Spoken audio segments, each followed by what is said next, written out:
Welcome back. Welcome in. It's Country Roads Confidential at earsports.com. It's a Paramount podcast Thursday morning in Morgantown. Open week. Chris Anderson, no football game to preview here. Let's switch hands. We say we talk about basketball. Still shy of the regular season, but man, Ross Hodge picked a really good time to steal some headlines, did he not? Yes, he did. Getting on the recruiting trail, hosting a top 100 player, a couple top 100 players, have a couple more set to come, picking up a commitment, rumored to be involved with a few more.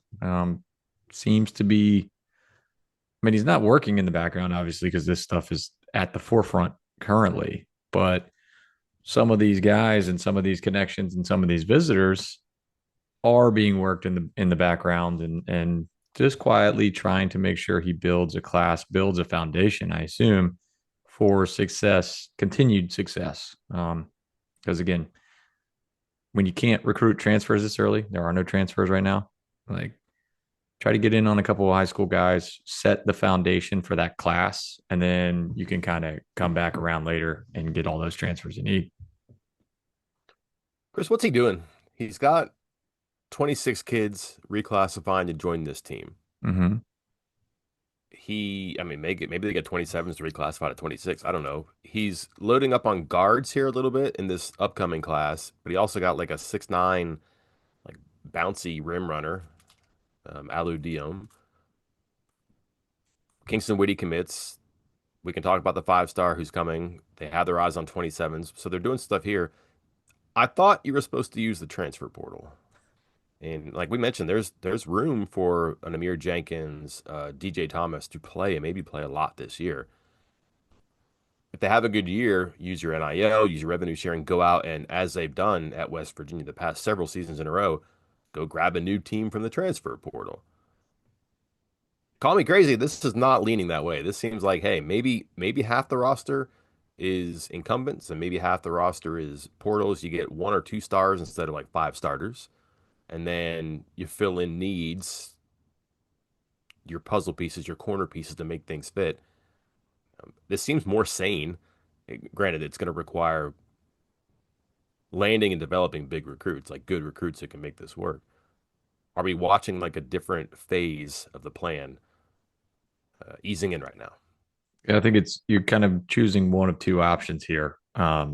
These numbers may not jive exactly with West Virginia's situation, but let's just say there's a situation where you need 7 players, and there's going to be some people who say go get 7 transfers, and some of the transfers you're getting and you're having to pay for at least a little bit are just not going to be good, and they're going to be role players, and it's going to be more. It's more difficult to get those transfers with the pitch of, hey, come be our eighth man.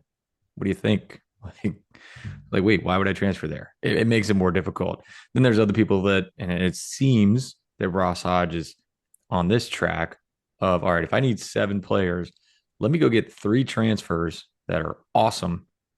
And then I'll get like 4 high school kids that I can hopefully fully understanding. He won't say this publicly, of course, because no coach will, fully understanding that he's going to get 4 high school kids and only one, maybe 2 of them are going to be like real contributors at the next level. Not because they're not talented. That's just how the numbers work.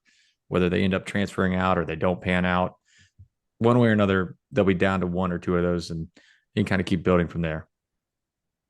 It's such a difference from what last year's roster looked like because they get Jonathan Powell out of the NLI from Xavier. KJ Tenner, I believe he was a Drake commit, right? He comes over. And then Abraham Oyedir was late in the game. I would think the freshman class this year you have higher hopes for. Like I'm not even sure what they knew that Powell was going to be until he had to play a whole bunch because Tucker DeVries got hurt. So maybe you don't even plan on him doing a whole lot. I'm not sure how many of these freshmen play this year, but it seems like starting point for what it's worth, the freshman class on campus, I would have a higher ceiling for them. Am I wrong? No, I In don't year think so. one. I Okay. mean, you look at guys like, I mean, somebody like MJ Finang, like Yeah. he was a role player for his high school team, but he played on a winning team with future NBA players and filled a role. Hmm. That's why he was what I can't remember the exact order. Was he 11th or 12th out of the 15 guys that ended up on the roster. He was picked to fill a role with this team and kind of bring that winning attitude, that winning approach to the game, just like he's had in high school. But then you look at guys like Jaden Forsyth um, and DJ Thomas. They're long, they're lanky, they're athletic. They can play on the wings. Thomas can play a little bit in the post, maybe. Um, that seems more high ceiling development type guys that, hey, there's a 30% chance that one of these guys is going to be awesome. And you roll the dice with it with high schoolers. Amir Jenkins, that's a guy that's really talented, extremely talented. I'm curious how it's going to work with how quickly I mean, he's the one you referenced earlier, reclassifying guys. He's the guy that reclassified from 2026 to 2025. But I think I've mentioned it on the podcast before. It doesn't necessarily mean he's super young. I mean, I personally have not asked him for his birth certificate, Well, but a lot of these guys, especially in basketball, do a post grad year and do this. And he's out of Worcester Academy, which is known to have post grad years. So that means there was a chance where, say, this is supposed to be his senior year of high school, but it's actually like his fifth year of high school, and he's actually like 19 coming up. And so him actually reclassifying to 2025 is not necessarily getting in early, but maybe more so getting back to the class he should have been in the first place. Evans Barning too, right? Yep. Forward And Barney Canadian. was Barney last. Like, I mean, I'm not trying to say that that means he's the worst player on the team, but I think he was the last player added to the roster. Last edition, yeah. Yeah. So I'm neglecting freshman here. You mentioned, I can't believe you name dropped MJ Finane on me. What's the word on Neil Howyet? I couldn't tell you much anything about him. I mean, I'll be honest with you. I mean, I know he's a transfer. He's got a red shirt under his belt. He was one. I can't remember. There was something going on. I might have been out of town or something, and I just got a message from Andrew that was like, "Hey, new commit incoming." But hey, Shooter. there it is. He was at Weber State, but redshirted. I don't think he played at all. So no stats to go by. No playing time to evaluate there yet. So a couple years removed from actually seeing him in action. Any buzz you're getting from people you know who are around the gym, who've seen practice, who've heard from people who've seen practice? Any nuggets, any buzz? Uh, I have heard that. I mean, I think you have too, like this part, at least because I think we've discussed several times. Hey, man, I don't know about what's going to happen is for the big men. What's going to happen for the big men? At least when we were having the discussions back when this roster only had 12 players or something like that, I was like, goodness, they need another big man. They might need another big man. I've had people push back on that, saying, "Hey, man, it's going to be fine. Like it's going to be fine down there." Is this like the Derek Culver, Sagaba Kanate type years where you just got immense talent and some options down there? No, but it is one where they feel comfortable with some of the rotations of some of these guys that are like 6'7", 6'8", Yeah. and you can treat them as quote big men quite a bit. Yeah, some of the things that I've heard, and I've shared these before, so this is people who have seen both these teams last year, this year, and I guess a couple years before this too, these people who are around. Last year's team might have been better, might ultimately be better than this year's team, but the pieces here, it just makes more sense. They fit better together. There's a rhyme or a reason, a method to madness. And I think some of the times we forget last year's team, just losing Tucker DeVries, everything gets scrambled. But at this stage of the season, I think that's an interesting comparison because DeVries was there, and you're figuring he's going to be one of your top, I don't know, 12 players in the Big 12 if he's healthy and he goes all the way through, something like that. I don't know they have that right now. I'm not sure everybody thought that at this time last year, Javon Small was going to be a comet and become one of the best players in the Big 12. Do you see that here? I don't know. Does Trace and Eagle staff, does Honor Huff have that? I don't know. I would not bet on that. Not that high, not that bright like Javon Small.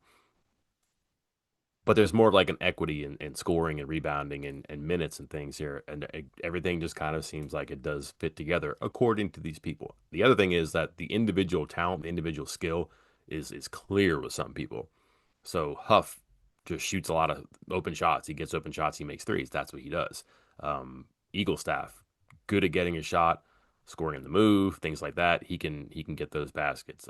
People really like Chance Moore. Just a guy who can do a little bit of everything. He's good at a bunch of things.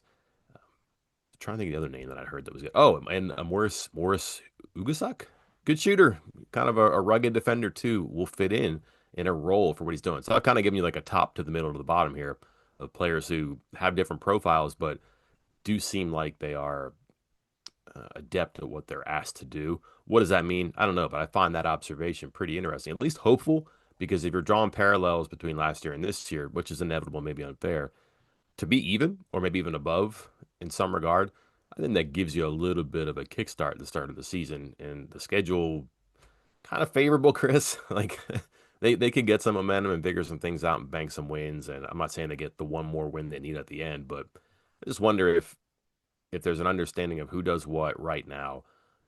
The beginning is smoother and the steps they have to take, maybe that comes quicker. I'm trying to remember like last year when the big step was. Um, it was so fast, right? Like they beat Gonzaga, what, Thanksgiving weekend? Yeah, I was It gonna was say it was quick. that tournament. Like all of a sudden it was like, wait, holy cow, this team is beating top 25 teams and competing. Even when they lose, like maybe they should have won Mhm. against some of the best teams in the country. And it was like this team's legit, right? Like yeah, like you said, very early within the first couple of weeks of the Yeah. season. They don't really play. I mean, they'll play Pitt. I don't think it's going to be a great Pitt team right away. A lot of new players. Probably some of their best players are young players. They get Clemson, what, right around the same time they got Gonzaga last year. Mm-hmm. And then it's just kind of thin. It's your Mercyhursts and your Coppin States after that. They get Wake Forest, which should be a good team.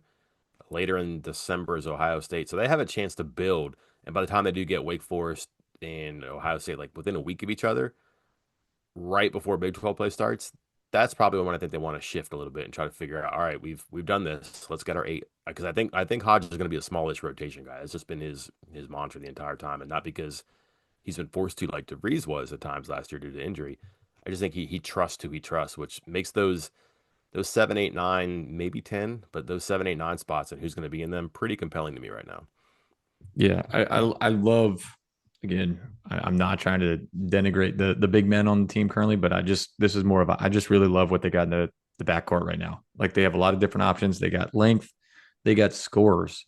Mhm. I think that's part of the reason why Javon Small endeared himself to so many people. I mean, one, yeah, being a clutch player, kind of having a motor all the time. I mean, wasn't he during that tournament? Wasn't he playing like all 40, all every minute of every game, like Yeah. just nonstop? And it was like, you're gonna die. Like the games are 40 minutes long, and somehow you're averaging 41 minutes a game because of the overtimes. Like this is crazy, and the fans loved it. We'll see if there's guys like that, but looking at some of these, I mean, Eagle staffs can score and it can score in a variety of different ways. Honor Huff, you've already mentioned big time shooter scorer, Chance Moore scorer. You can mix them in with each other. They can feed off each other. They can feed to each other. You can bring in somebody like Ugasek that's he can score, but he's maybe more known as a defensive player Mhm. and really mix and match a lot of these pieces in a lot of different ways that I think you're not so much relying on one guy because we saw it last year where if Javon Small wasn't on, West Virginia wasn't on. Period. Yeah. Like that was just it. This team may, again, we're projecting out without having seen him play a game yet, may have a couple more options that allows them to, if one guy, if Eagle staff's having a bad game, maybe Honor Huff's going to carry the team for that night, and so on and so forth. So really like what they got in the backcourt and think they could compete with some of the better teams in the Big 12. One more thing I'd pin, and I do not want to make this what I think people will want to make this. Can't help it, Okay. but You're making me nervous, Mike. What are we talking about here? just my disclaimer. Just my disclaimer. Like the mood is totally different preseason wise. Never mind like late last season where it was getting tense. You knew the team was struggling and whatever thunderclouds were above the program. But in the infancy last year, it was uncomfortable, unusual. People just didn't know each other. And look, it's top down. And the top there did not rain down like light, fun, um, look forward to style. I'll leave it at that. Just what I've heard. And they get beat really bad against Pitt in their first big game. Um, and all of a sudden, when they get those games, I mean, kind of out of nowhere, Chris, they win those games against Gonzaga, lose to Louisville, and beat Arizona. It was like, oh. Well, winning's fun. And now you realize you can win together. And then they get hot. They rip off a couple games. They beat Kansas New Year's Eve, and things change. But things did change on that trip. Was that just the natural progress? But it was just kind of. It sounded to me like it was moving a boulder uphill and uphill, and you finally get it over top and you go. But it took some work to get there. Just this chemistry experiment and the top down vibes, I guess you could say. It took something like beating Gonzaga to get over all of the difficulties, just natural of getting everybody on the same page, liking each other, knowing each other, trusting each other, so on and so forth. And that changes very quickly because Tucker DeVries is gone soon thereafter. Top down is very different now. You've got an entire staff that knows one another. You can critique it all you want, but there's certainly a room full of adults there who know what they're doing together, and they can bring the team together in ways they know. You've got a couple players who've been teammates before, a couple players who knew each other outside of this team. It just seems like there's a more. It just seems like everybody is further down the line with this chemistry experiment. What does it mean? I don't know. Do they jump up and beat some teams early they shouldn't have? We just mentioned they don't have to. So just winning can kind of accelerate that when the schedule's kind of light. Save that pick game early. You have a chance to do that, but I wonder about mood, environment, locker room. If it's so much better right now, or if it's even a little bit better right now, you don't need that breakthrough to realize you're good and you can win together. I wonder what that's worth. So you routed off Mount St. Mary's, Campbell, Lehigh, Pitt. Did you say whether or not I know you got a good scouting report on the Panthers. So that's like your second beat basically, but are they better or worse this year? Do we know? We have an idea. A lot of new players, and I think they have some really good young talent there. I'm not sure that they'll be ready early in the season. You might look back when you're in the middle of Big 12 play and you look back, hey, what happened to the non-conference coach? You might look back and one or two of the freshmen on that team might be far better than you remember. I think it'll be a competitive team for sure, and that'll be a tough game. But um, the team's had a bunch of changes in the past, what, 2, 3 seasons too. It hasn't been able to be stable, which is the story for a lot of people. But that's not a program that can just replenish because it is that type of program. Um, I will say this: they added a pretty formidable roster developer. Um, Jay Kuntz is there now. He was at West Virginia for a while too. Yeah. So if you liked his work here, you can probably pay attention to what's going on there. It seemed to me like they did a little bit of portal stuff, but they have good young players. I think they believe in. Yeah. Because I mean they whooped the ever living snot out of West Virginia early on last year, and then they fell apart. I mean, they finished like 500 basically. I think Mhm. 17 and 15 or something like that for the year. So not exactly a stellar opponent last year, and it sure looked like it at least when West Virginia played them. But I'm with you. The games in Charleston will be, I think, telling. Some of that stuff is because that'll be the first time they hit the road. They won't Yeah. leave Morgantown until then, and you're going to play. I believe if they win or lose, either way, they play 2 days later, the 23rd, and that would be against Georgia or Xavier. I mean, regardless of which one that is, Clemson and either one of the other two, those are going to be two decent opponents at the very least on the road with a road trip with your team. And I think that's where they'll either build a bond together and kind of, find out what they are or find out where they need to fix things and try to change it around with Mercyhurst and Coppin State at the two games after that. I think they'll be Peter okay. Patino is the Xavier coach, right? Am I wrong there? He took the Xavier job, right? Didn't he? Yeah, I Yeah, think that so. crazy day in New Mexico. A lot of plane tracking going on that day. Yeah, I forgot about that. I would think that tournament is set up probably So you threw me off because you said Rick Pitino. I was like, wait, Richard, what? sorry. Yeah, I was like, I don't think so. Would you say that tournament's set up for Clemson, Georgia? I don't know. I don't feel like it's set up either way with those four. No. That that other bracket sucks though. Have you seen? You know how they split it up into two? Yeah. The the the what are we going to call that? The consolation bracket: Utah State, Tulane, Davidson, and Boston College. Utah State's there? Yep. Oh my gosh, this is the greatest hits. Yeah. They're gonna be right next to each other. They're all I'm they're gonna all gonna be in the same place at the I'm same gonna time. walk around and have them sign my hot board. Hmm. Um, Speaking of acquisitions, Chris, we can get into a few of the visits and commitments here. I think that's what people are probably buzzing about more recently. The team, kind of old, right? We've known who these players are for a while, but the recruits, that's new. But also, new assistant coach, Yusuf Ali, new in that he was just announced and hired. I think he's been working on behalf of West Virginia for a while, which is not illegal. Not saying it is, but that's a name we heard about honestly back in July, and just nothing came of it. I'm not sure what happened. Might have had to finish out a contract. Might have had some personal things. Might have had to, get the HR clearance. I'm not sure. Those things don't happen quickly sometimes, and it wasn't really a need. It wasn't like a rush because West Virginia, you might remember, had a full complement of assistant coaches. Now they're plus one. They welcome in Yusuf Ali. They bump Mike Randall from assistant coach to director of recruiting. So here's a team that was kind of rudderless when it came to roster front office, did not have a GM, did not have a designated personnel or recruiting person. Seems like personnel, honestly, your head coach should be your GM. Seems like that's going to be the case, and Ross Hodge would be your uncrowned GM, but his staff is pretty cohesive. That'll be a collective thing. Sit around a table and figure out who you need, who you want, rank people, throw them on a board. And your recruiting guy is going to be Mike Randall, and it goes in there. But boy, it sure sounds like Ali is going to be a recruiting guy too. Mike, I want to run a timeline down for you, Let's see if do you it. pick up on anything. Yeah. We talked about it. Yusuf Ali was announced just a week ago, 2 weeks ago. I posted on the board the screenshot. I apologize for breaking your trust, your privacy.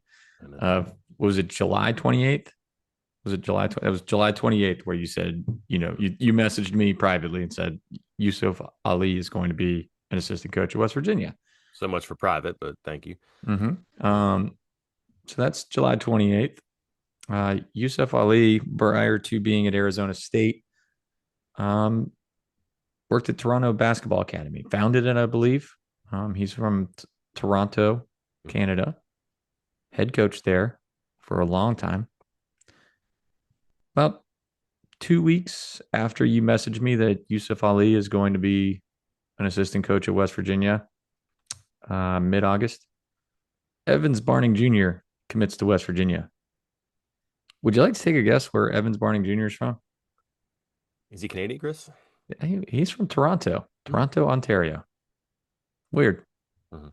Um, Not illegal, like you said, not illegal, not against the rules, but just I have note. a, I have a better one for you. Yeah. 28th of July, right? Mm-hmm. Do you know what happened on July 26th? No. West Virginia offered IU Diem. Are we saying that name right? Sure. Yeah. Um, do you know who his teammate is in high school? Who? Miles Sadler. Yeah. Are we big game hunting here now? Yeah, but both out of, I mean, this is another connection, maybe from Yusuf Ali, but both from Bella Vista Prep out in Arizona. And Ali was out at Arizona State, had Hmm. obvious recruiting ties, and talked to that program a lot. I mean, Bella Vista Prep produces talent each and every year. So if you are coaching in Arizona, whether it's Arizona, Arizona State, or really anywhere, you need to be connected there. So I think there may have been some carryover here. Right away, I was told this. You were told this. Andrew Corbett was told this. International recruiting. That he's put himself in that marketplace. Maybe that's part of the Canadian in him and Canada. Like there's major population beds in Canada where you can find really good basketball players. So it's like a little Nikki Izzo Brown kind of a thing. Remember, she used to clean up on the Mm-hmm. Canadians because they're like a 6 hour, 5 hour car ride away. You can make that work. It seems like it's so far away that some people do not bother to go there. And with the NIL stuff, it kind of cooled off for a little bit because it's difficult for international players, not just Canadian players, but like international recruiting kind of cooled off a little bit. But man, now with like, I wonder like if revenue sharing, if that's a way around it, if that makes the whole NIL, I'm trying to think of the word here, factor. It would discourage you from being a part of that part of recruiting. Well, you got somebody who's really good at it now, so you might want to get familiar with it.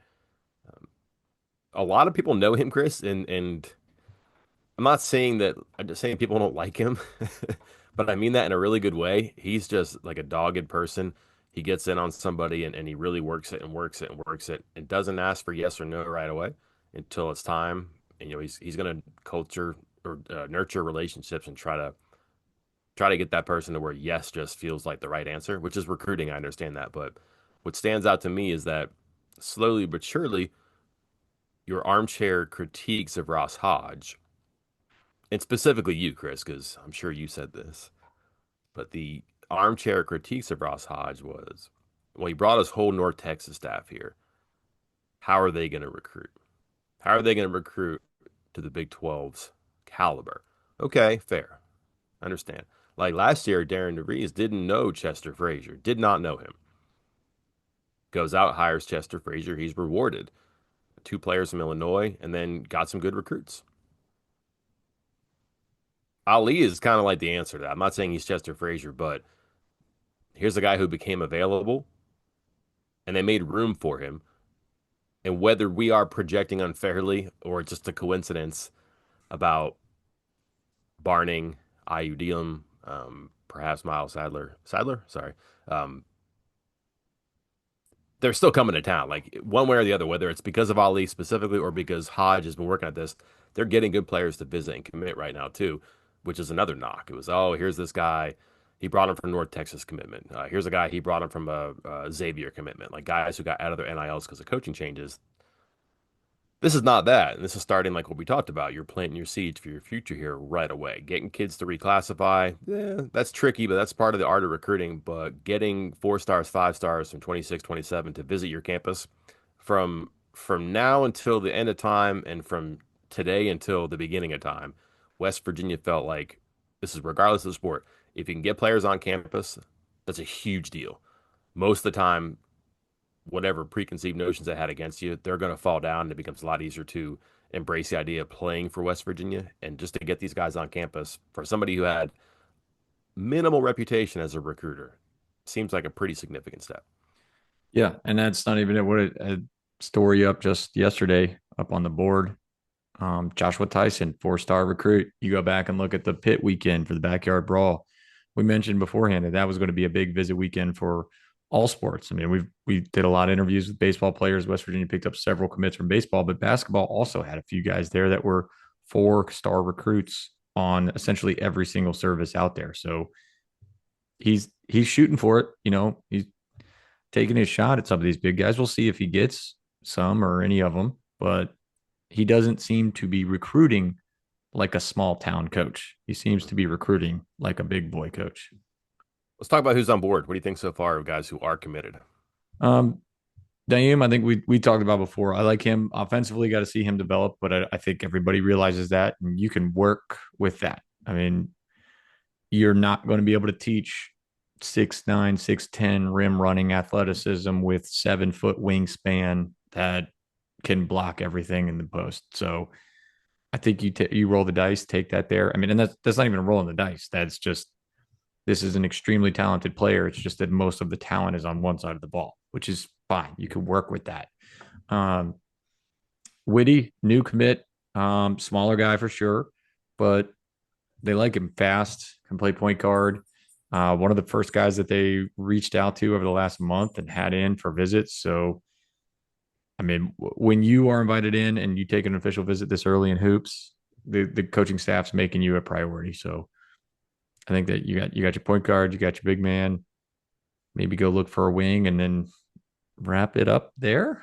3, I think. What are your thoughts? I'll take a look at my numbers here and see if 3 might be it. Yeah, I was looking at that myself. I was trying to figure out, what do they do here? And also, like, do you just tell Miles Sadler thanks, but no thanks now? No, you take him. Figure it out later. Yeah, so presumably they probably have room for, I guess my question would be one or two more. Well, there's 7 seniors on this team. I Hmm. mean, whatever eligibility means anymore, who knows? So you got to replace 7 spots at least, presumably, because then transfers. So West Virginia might need to replace 10 players for hoops again Yeah. in this cycle. So taking 4 high school recruits isn't that big of a deal.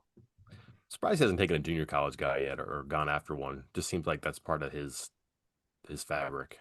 Um, we've been over the big guy already. We talked about him. I don't want to do that anymore. I think it's just you're right. That's there's intangibles there that are valuable. And if you've got time to grow into your body and learn how to shoot and get some touch around the basket. I like that much better than, boy, I wish you were 6'9" instead of 6'4". That's just me, but I think that's the way to go. Sadler's interesting. You're going to get mixed reviews on him. A lot of that is because of size, I think. I would not I would not put too much into the ranking one way or the other right now. That'll take off one way or the other once the season starts here. That's like a really formative time where a guy you get some pub over the summer, but you still got to play games. And then we'll see what happens in this high school season, how things go. I don't think that Ross Hodge is looking at players like, we got to get a 3 star or we got to get a top 25 guard. I just think he's looking for people that fit that he has a connection to. There's something about the way he plays that's good.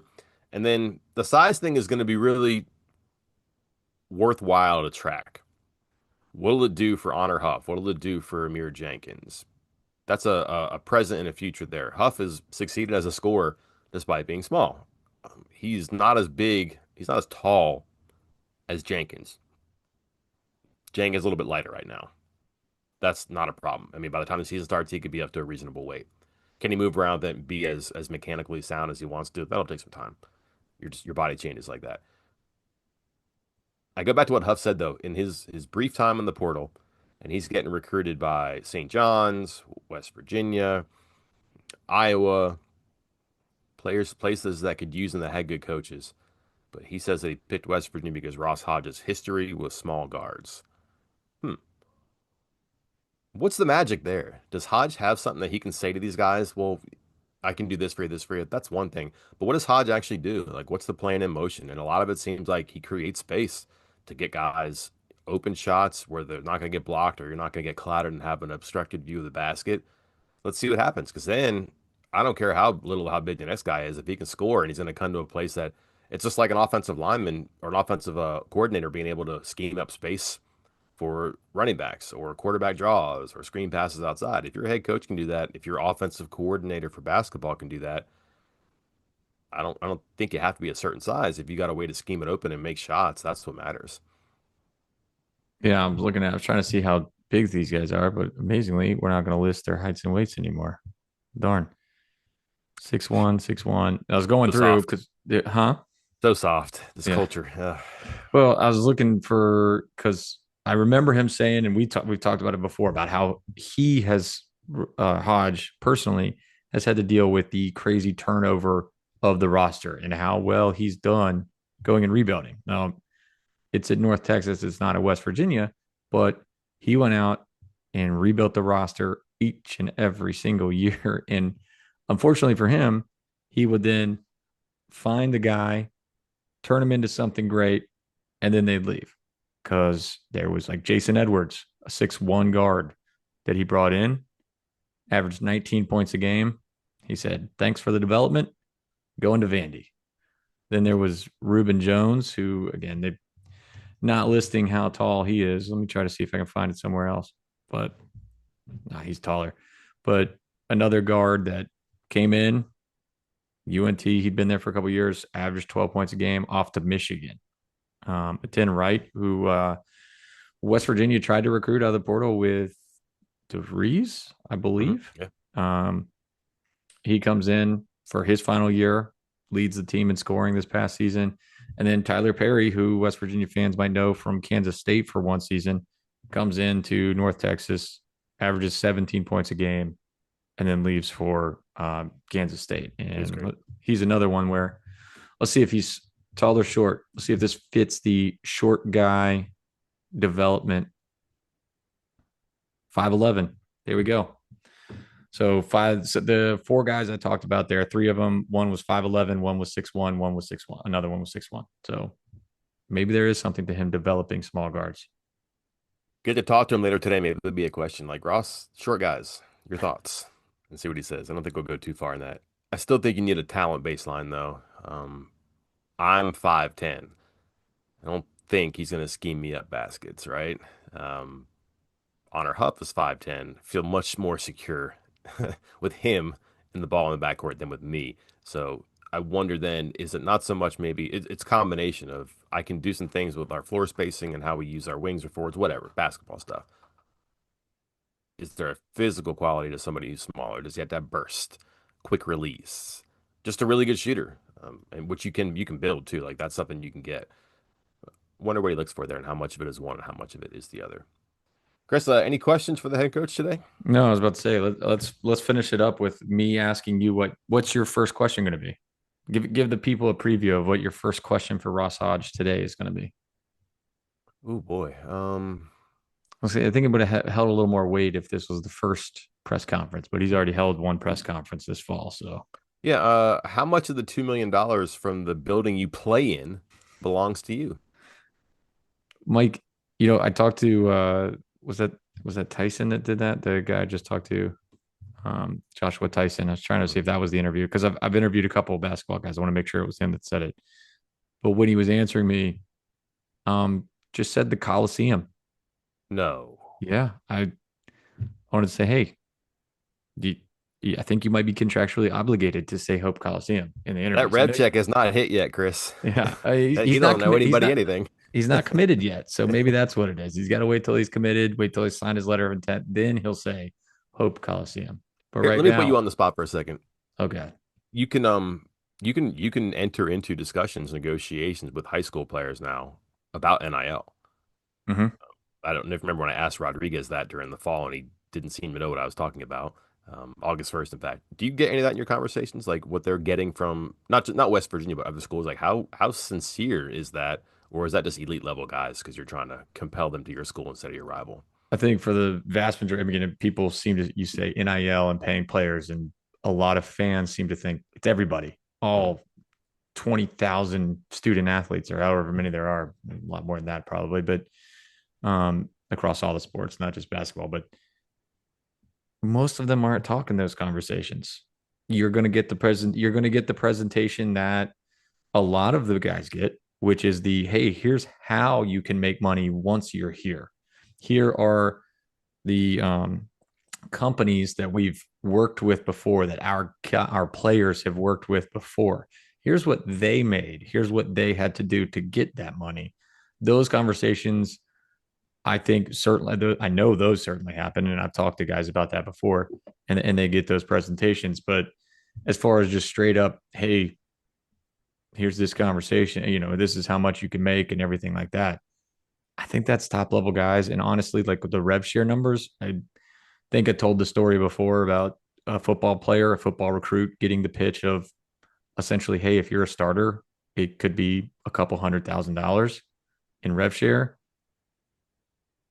I just don't think there's enough money for basketball in the rev share formula for them to really, mm, hey man, we'll give you $12,000.